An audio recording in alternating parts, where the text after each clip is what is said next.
I was impressed with that move you pulled. Bang.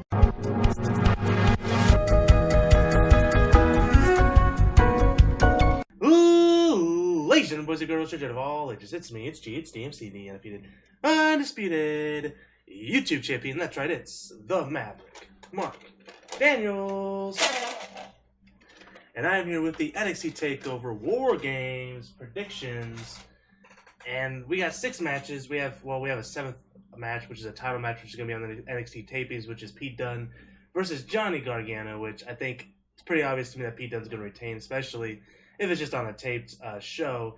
And maybe, no, I don't think they would waste the return of Tommaso Ciampa on a taped show. Maybe they would. I don't know. But I'm pretty excited for the show. I haven't really been following NXT as close as I wanted to. After the last takeover, I did watch it for a few weeks straight, and then I was just like, yeah, I'll watch it, tomorrow. And then that tomorrow would turn into a week, and then I just kind of never did. But what I'm going to do is I'm going to start doing reviews for NXT, and probably going to combine it with 205 Live if 205 Live has anything worth watching. If not, I'll just not watch it at 205 Live anymore. I stopped watching 205 Live for about a month now, so I don't know. We'll see if things start to pick up a little bit. But anyways, let's get right into predictions. There are 6 matches total, and we're going to start off with Cassius Oh No versus Lars Sullivan. Pretty obvious to me, they're really building up Lars Sullivan to be this big monster. Cassius Oh No is really there as kind of a, I don't want to say enhancement talent, but he's kind of the guy that's just kind of putting people over. He's getting up there in age. I don't think he's ever going to really do anything big in WWE. I don't think that's why he came back. I think he's there, and then maybe he'll become a trainer at some point. So I'm going to say Lars Sullivan wins the match via pinfall. A big test for Lars Sullivan, and it would be a big victory for him as well.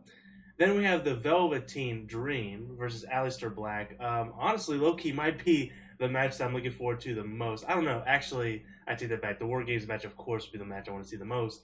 But from like a regular match standpoint, I really enjoyed both these characters. I think Aleister Black wins this match. Keep him on his streak, and you keep him rolling, and probably get him into an NXT title match sooner rather than later, unless they move him up to the main roster after Mania. So I guess we'll see what happens with Aleister Black. But I am excited for this matchup. Then we have the Fatal 4-Way match for the vacant NXT Women's Championship. You have Ember Moon versus Nikki Cross versus Kairi Sane versus Peyton Royce. And surprisingly, now again, I haven't been watching NXT at all, really. But a lot of people think Peyton Royce is winning this championship, which is a surprise to me because she was always kind of like fodder. Her and Billie Kay were kind of just like there. I remember when they had, I think it was either a 5-way or a Fatal 4-Way when Asuka had the championship. Her and Billie were both in the match, and they're just like, yeah, these girls really don't stand a chance. Maybe in a 5-way. I don't really remember. It was still a fun match, though. But I'm going to go with Ember Moon here. I mean, they really built her up when she first debuted. She never got her chance. She was really being built up to take Asuka's championship. Then she got injured. And then she just kind of fell off. I think what we might see is a heel Ember Moon. I think we might see a heel Ember Moon. And then I think maybe Kairi Sane will then chase the championship. Because I do want to see Kairi Sane win the championship. But I think that's why they don't give it to her just yet. She won the Mae Young Classic. She's still relatively new to the scene. So you have her chase the championship a little bit. Because that's where the money's at. You have Ember Moon win the championship as a heel. Maybe cheat to win on Kairi Sane, or maybe just get the pin on Peyton Royce or Nikki Cross. And then she holds the championship for a while. Now you can do the same thing with Peyton Royce. And I like Peyton Royce, but the last time I saw her in the ring, she was complete fodder. So I think Ember Moon wins the championship. And then you have Kairi Sane chase the championship for a couple months, or maybe have her win at Mania weekend if you're not going to bring her up to the main roster. Maybe then you transition out Ember Moon into the main roster. I don't know. But this match should be a lot of fun, too. These NXT shows always deliver, so I'm not too worried about them not being good. You know what I mean? And you're always going to get a quality show. Even if you don't watch the actual NXT product, you're just going to have a fun show top to bottom. Then we have the World Championship. We have Drew McIntyre defending against Andrade Cien Almas. I see a lot of people think Andrade Almas is going to win the championship here. They think Drew's a transitional champion here. I don't see that. I think Drew's going to keep the championship. I think you keep the championship on Drew, maybe until Mania weekend. Then you have Adam Cole, baby, win the championship.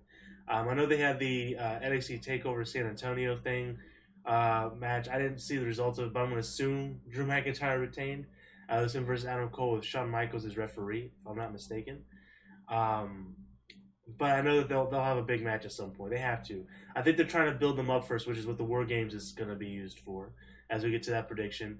But I think Drew McIntyre wins this match. It should be a really good match. I like Andrade Cien Almas, and if he wins, I would not be disappointed. I would be quite happy because the guy definitely deserves it. The guy's a great character.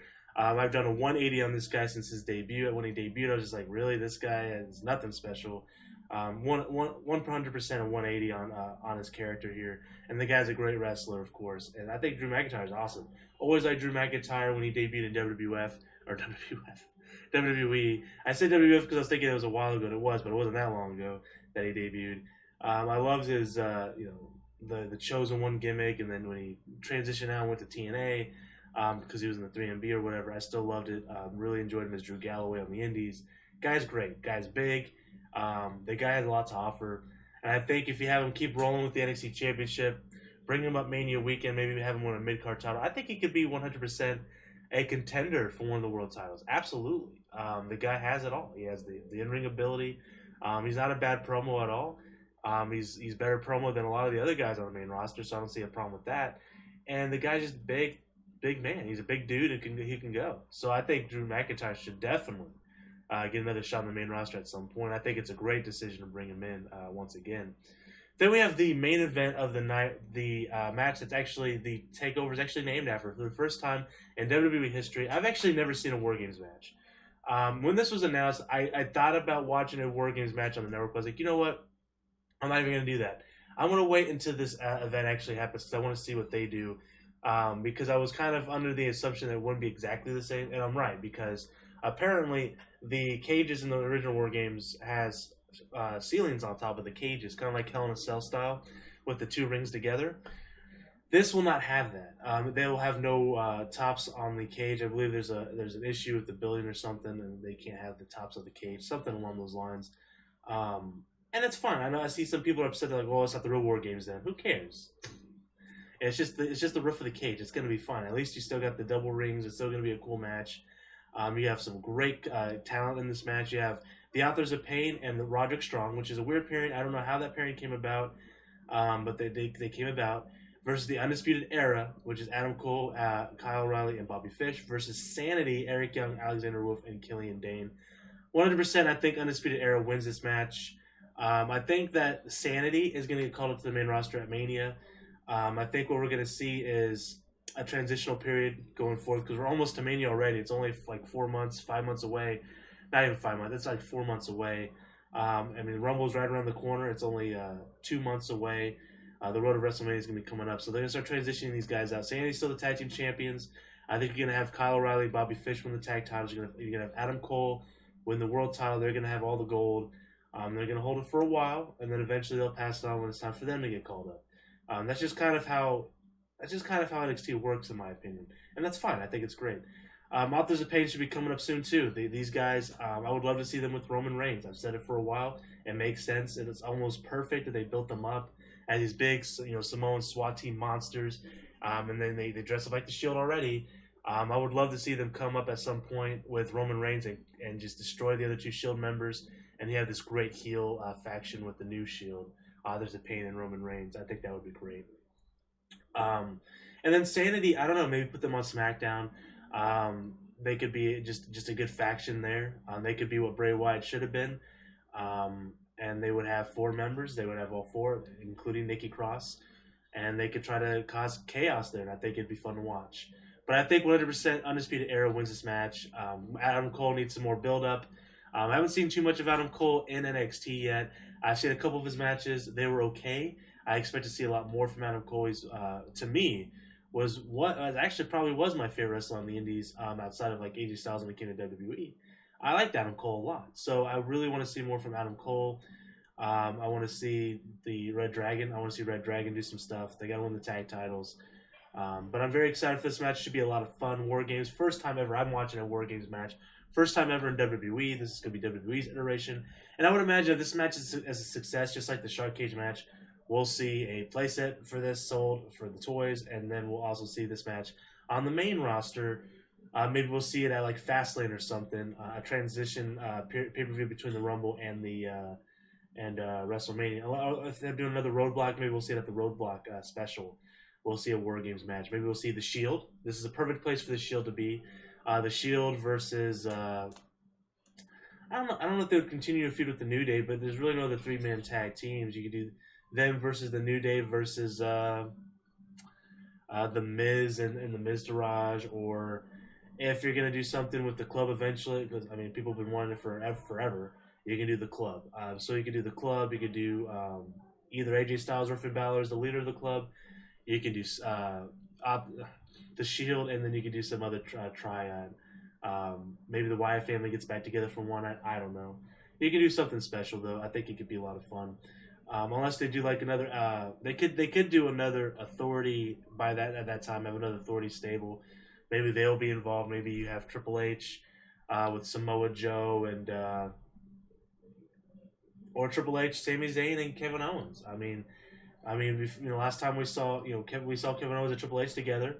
He was raising his hand because he gave him the Universal Championship. We didn't see much beyond that from the Authority and Kevin Owens, which is a shame, but I would like to see more of that.